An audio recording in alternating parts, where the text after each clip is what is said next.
The reason fitness and muscle building in today's time seems so complicated is because all the information that's available is actually quite scattered. So you don't really know what to follow and what to not. Whether it's about number of sets, whether it's about number of reps, whether it's about well how many days you train in a week. I'm sure you must have heard about do 3 sets of 12 reps, do 5 sets of 5 reps, do 2 sets of 8 reps. Then for the days in a week, you must have heard some say train 6 days a week, some say train 3 days a week, some say train 10 days a week. Well, yeah, I completely made this one up, but you get my point. And due to all this confusion, fitness seems so complicated. And in fact, I wasted like 2 to 3 years just figuring out things. And well, yeah, I did just random routines which weren't even aligned with my goals, which completely thrashed my goals. So, well, don't worry, I'm here to help you out. And fitness is extremely simple.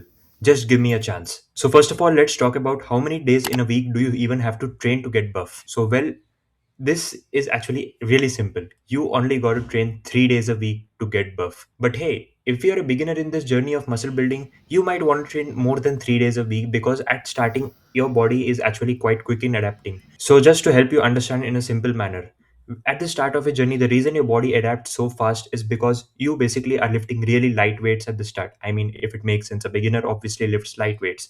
But as you advance to the intermediate stage, you actually start lifting heavier weights, and as the load increases, of course, your body's adaptation process makes it slow, right? I mean, muscle building is a slow process. So, of course, your body slows down in adapting. So, that's the reason you got to reduce your training volume to just 3 days a week. So, you can help recovery for your muscle. But now, one last thing about this particular part that I want to say.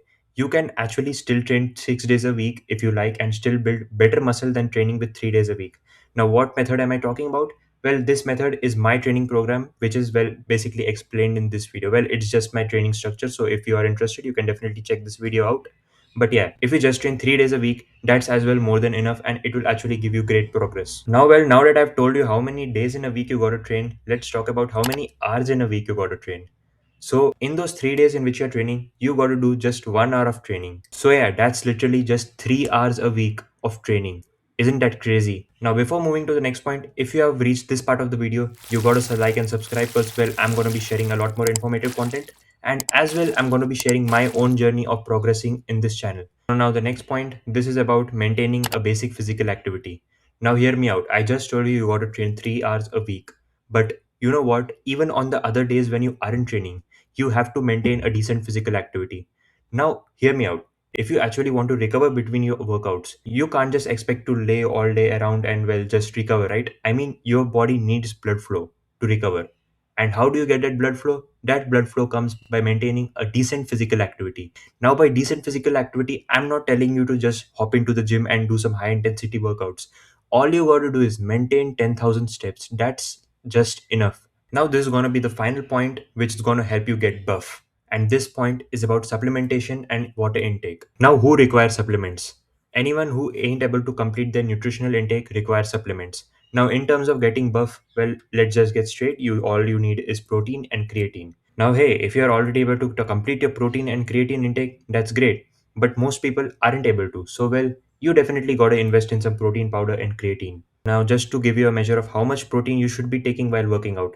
Well, about 1.8 gram of protein per kg is best. Now, well, as you take creatine and you work out, you got to maintain your water levels. And how do you maintain water levels? Of course, just by drinking water. So, well, in conclusion, train 3 hours a week, maintain a decent physical activity, 10,000 steps, drink plenty of water, eat enough protein, eat creatine. Well, take just 5 grams of creatine per day, and that's more than enough. And of course, maintain your 8 to 9 hours of sleep as well. And that's pretty much it. As simple as that. And this is it for the video. And if you have reached here, you gotta subscribe, man. Like, seriously. And of course, comment down as well.